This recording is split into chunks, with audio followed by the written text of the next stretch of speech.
قال الإمام النووي رحمه الله تعالى في كتابه رياض الصالحين باب في اليقين والتوكل أو باب في اليقين والتوكل.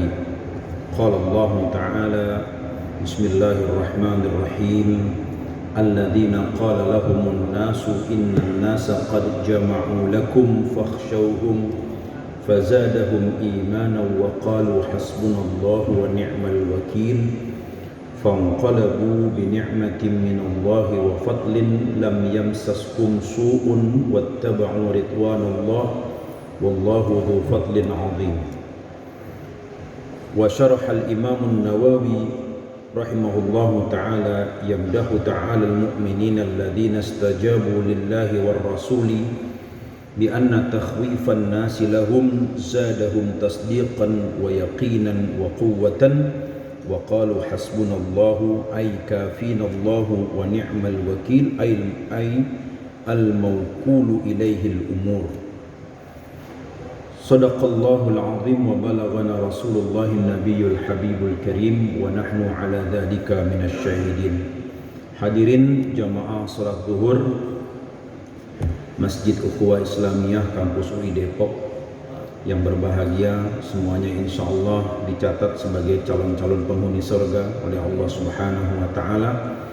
Alhamdulillah, kembali kita dipertemukan oleh Allah Subhanahu wa Ta'ala dalam keadaan sehat walafiat, dalam keadaan iman Islam. Semoga kehadiran kita di tempat ini Allah Subhanahu wa Ta'ala jadikan sebagai salah satu asbab yang memudahkan kita semuanya masuk ke dalam surganya Allah Subhanahu wa Ta'ala.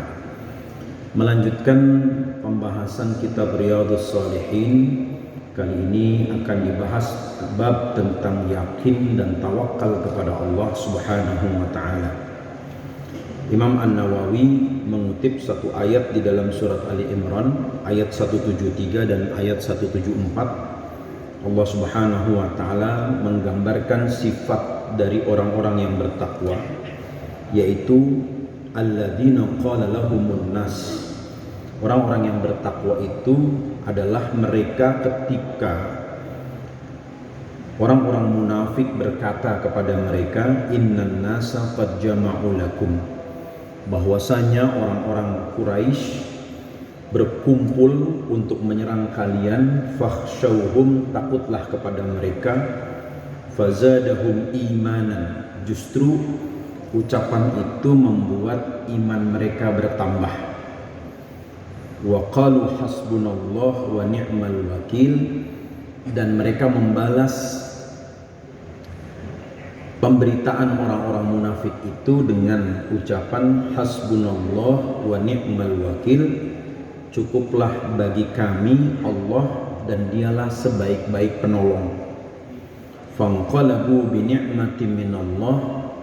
Di situ ada harfu fa dalam istilah nahwu sharaf itu. Huruf fa itu punya dua fungsi. Fungsi yang pertama, fa itu fungsinya sebagai jawabus syarti, jawab dari syarat. Lalu kemudian huruf fa yang kedua fungsinya sebagai litta'qib, untuk mengomentari atau merespon. Maka dikatakan fanqalabu bi ni'matin minallah, respon atau dampak dari ucapan hasbunallah wa ni'mal wakil itu adalah mereka kembali dari medan perang Badar bi ni'matin minallah, dengan mendapatkan nikmat dari Allah, yaitu nikmat kemenangan, wa fadlin, dan mendapatkan karunia yang banyak. Dalam konteks ini adalah harta rampasan perang. Dan yang ketiga, lam yamsashum su'un, mereka sama sekali tidak terkena keburukan atau tidak mendapatkan kekalahan, tidak mendapatkan kehinaan meskipun ada yang mati. Wattaba'u ridwanallah, karena mereka mengikuti keridhaan Allah. Wallahu dzu fadlin azim, dan Allah Maha pemilik anugerah yang sangat agung. Jamaah yang dimuliakan Allah, Dari sini kita mendapat pelajaran tentang al-yaqin. Apa itu al-yaqin? Al-Habib Abdullah bin Alwi Al-Haddad merumuskan yang namanya al-yaqin itu. Beliau mengatakan al-yaqinu ibaratun an tamakkunil imani fi qalbi rajulin. Yakin itu adalah gambaran kokohnya iman di dalam hati seseorang. Maka iman itu harus melahirkan keyakinan. Jadi kita percaya kepada Allah, pembuktiannya adalah yakin dengan semua yang Allah janjikan dan yakin dengan semua ancaman yang Allah tebarkan. Itu konsekuensi dari iman. Jadi iman kalau tidak melahirkan keyakinan belum dikatakan iman. Karena di dalam hadis Rasulullah mengatakan bahwa al-imanu atau al-yaqinu al-imanu kulluh, bahwa yakin itu isinya adalah tentang iman, yakin. Nah, ini yang membedakan antara generasi sahabat dengan generasi umat Islam zaman sekarang. Kalau generasi umat Islam zaman sekarang itu mungkin karena kelewat pinter akhirnya nggak yakin. Dan kalau kita lihat, dibuat perbandingan yang sederhana, jago-jago silat itu kebanyakan tidak pinter secara akademik. Bapak-bapak bisa tanya itu yang namanya jagoan silat, ngerti nggak rumus logaritma? Nggak ngerti rumus logaritma. Ngerti nggak statistik? Nggak ngerti yang namanya statistik. Bahasa Inggris nggak ngerti. Tapi dia punya keyakinan bisa mengalahkan lawan. Jadi di sini terkadang bisa kita ambil satu kesimpulan, kalau kita terlalu bergantung kepada rasionalitas, di sisi yang lain rasionalitas itu bisa mendatangkan keraguan. Kita belajar di universitas, apalagi yang belajar di FIB, di filsafat. Orang filsafat itu ketika belajar, yang pertama kali dimunculkan adalah ragu dengan realitas. Karena sikap kritis itu berangkat dari keraguan. Jadi filsafat itu berangkat dari keraguan. Selalu dalam pelajaran filsafat diambil contoh, kita ragu bahwa bolpen atau kayu yang kita pegang itu lurus.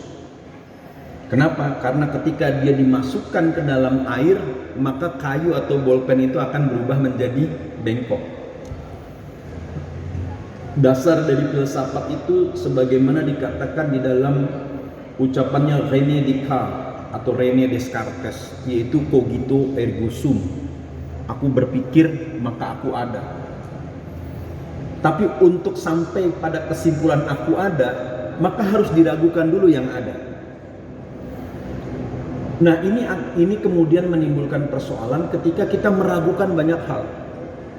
Kita ragu bahwa ucapan Bismillahirrahmanirrahim itu punya khasiat, kita ragu. Kita ragu bahwa sholat itu betul-betul menjadi penolong buat kita. Kita ragu. Itu dampak lanjutannya. Jadi karena sudah terbiasa meragukan sesuatu, akhirnya semua bahkan agama pun diragukan. Apalagi ditambah kita melihat perilaku oknum tokoh agama ternyata tidak menampilkan performa yang memuaskan masyarakat. Pada masa Nabi, orang itu yakin dengan apa yang diimani. Orang yakin bahwasanya kalau beriman kepada Allah dan beriman kepada Rasul, pasti pertolongan Allah datang. Yakin betul.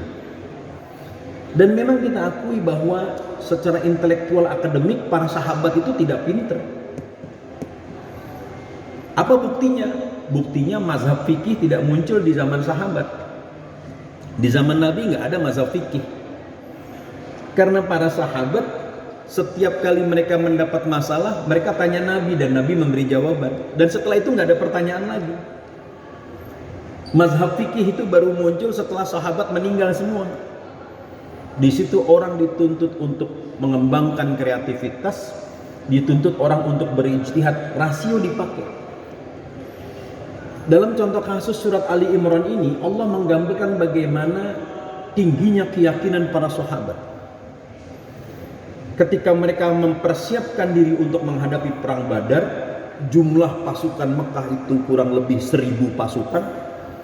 Sedangkan orang-orang Madinah itu yang semula berjumlah 600 karena digembosi oleh orang-orang munafik, berkurang jumlahnya menjadi 300 kurang lebih. Ada yang mengatakan 313. Argumen orang yang mundur dari medan perang sebagaimana dikatakan di dalam ayat ini, innan nasa qad jama'u lakum fakhshawhum. Itu orang-orang Mekah persiapannya luar biasa loh, pasukannya banyak, alutsistanya canggih, logistiknya kuat. Mereka bakal ngabisin kita, udahlah nyerah aja lah, takut aja lah. Tapi apa jawaban para sahabat ketika diprovokasi untuk mundur? Mereka mengatakan hasbunallah wa ni'mal wakil. Mereka boleh kuat, mereka boleh punya persenjataan yang lengkap, mereka boleh punya pendanaan yang kuat, tapi hasbunallahu wa ni'mal wakil. Buat kita Allah itu yang penolong, yang akan menolong. Orang gak mau nolong gak jadi masalah, keyakinannya kuat. Tapi pertanyaannya ini kalau kita uji coba bisa nggak nih di sini sekarang? Ya kan? Karena hidup itu bukan matematik, banyak keajaiban dalam hidup. Asal kita yakin, maka terjadilah. Bapak Ibu yang dimuliakan Allah, negara kita ini kalau pakai hitung-hitungan materi udah bangkrut lama. Kalau pakai hitung-hitungan teori ekonomi makro, udah bangkrut dari 5 tahun yang lalu. Lihat Sri Lanka, utang kita banyak, tapi kenapa kehidupan tetap berjalan dengan baik? Ya, meskipun ada kenaikan harga itu tidak begitu signifikan, tapi kenapa kehidupan masih berjalan dengan baik? Kalau dihitung secara politik, skisma atau perpecahan di negara kita ini seharusnya sudah membelah masyarakat Republik Indonesia gara-gara pilpres. Tapi kenapa tidak terjadi perang saudara? Ini karena keyakinan orang-orang soleh di negara ini bahwa negara ini pasti dijaga oleh Allah.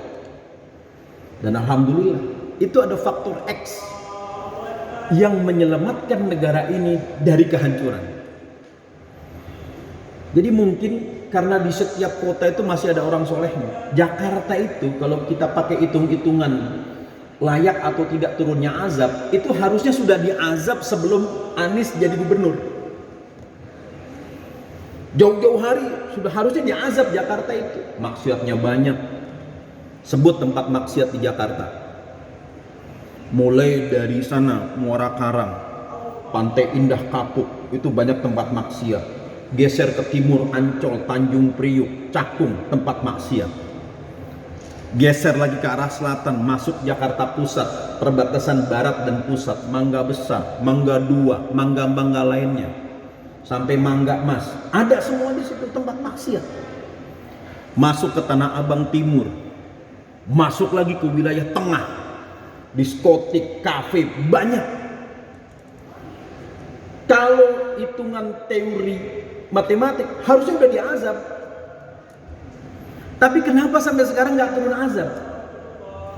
Karena di tengah-tengah tempat maksiat itu ada musola, ada masjid, dan ada sekumpulan orang-orang soleh yang selalu mendoakan supaya tempat itu tidak turun azab. Jadi ini barokah kesolehan. Karena itu kita hadir di sini, ini menjadi barokah buat universitas ini. Jadi barokahnya orang yang ahli ibadah itu dirasakan oleh orang yang tidak pernah ibadah. Barokahnya orang yang cinta agama itu nikmatnya, manfaatnya dirasakan oleh orang yang benci kepada agama. Itu barokahnya. Andaikan gak ada satupun orang yang cinta agama, turunlah itu azab.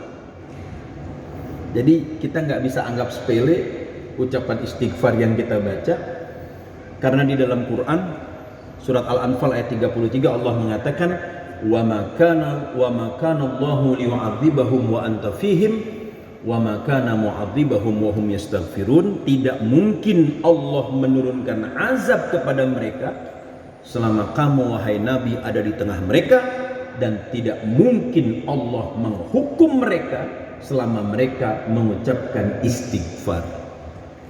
Tadi kita habis salat baca istighfar, astaghfirullahalazim min jami'il ma'asi wadz-dzunub. Ya Allah, saya minta ampun dari semua maksiat, dari semua dosa yang saya lakukan. Astaghfirullahalazim. Diampuni enggak? Diampuni. Apa indikator dosa kita diampuni? Berapa banyak dosa yang kita lakukan kita nggak diazab, itu indikator dosa kita diampuni. Indikator bahwa Allah itu maha pengampun. Andaikan Allah tidak maha pengampun, setiap kali kita melakukan dosa, setiap kali kita melakukan maksiat, pasti kita diazab. Inilah diantara keistimewaan umat Nabi Muhammad SAW. Maka keyakinan seperti ini pula yang dimiliki oleh para pejuang Republik ketika mereka melawan penjajah. Belanda yang datang kedua kali pada tahun 49, Belanda yang ikut dengan sekutu untuk menguasai Republik dengan alutsista yang canggih dan permodalan yang kuat, ternyata tidak bisa menggoyangkan Republik baru yang pada saat itu baru berusia 4 tahun melalui perjuangan 10 November di Surabaya.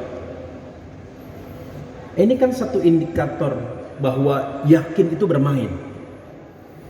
Sama halnya seperti timnas sepak bola U16 kemarin ketika menghadapi Vietnam, yang secara statistik kita ini di bawah Vietnam. Tapi Bima Sakti berhasil menanamkan keyakinan melalui apa? Ya melalui ibadah. Kita kalau yakin menang pasti menang.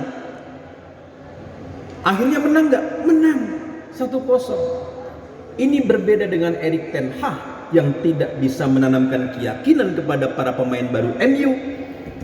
Walaupun materi pemainnya boleh dibilang bisa mengalahkan Brentford, tapi karena tidak punya keyakinan, memang mereka bukan Muslim, akhirnya kalah 4-0. Ini masalah keyakinan. Sama halnya seperti alumni UI yang baru lulus, yang kerja gajinya masih di bawah 8 juta. Ketika dia yakin bisa melamar alumni kedokteran UI yang cakep, yang luar biasa, anak orang kaya, kalau dia yakin jadi istrinya, yakin dapat. Masalah keyakinan, iya kan? Cuma persoalannya kan ini kita sering beda keyakinan. Yang laki-laki yakin, yang perempuan nggak yakin, itu yang jadi masalah. Itu yang namanya beda keyakinan. Nah, mudah-mudahan kemerdekaan ini di negara yang berusia 77 tahun ini, semua rakyat dan bangsa ini punya keyakinan yang sama bahwa kita pasti bisa menjadi bangsa yang maju, bangsa yang aman, bangsa yang tentram, dan bangsa yang sejahtera di bawah naungan ridho Allah Subhanahu wa ta'ala. Demikian yang bisa disampaikan. Mohon maaf jika banyak yang kurang berkenan dalam penyampaian.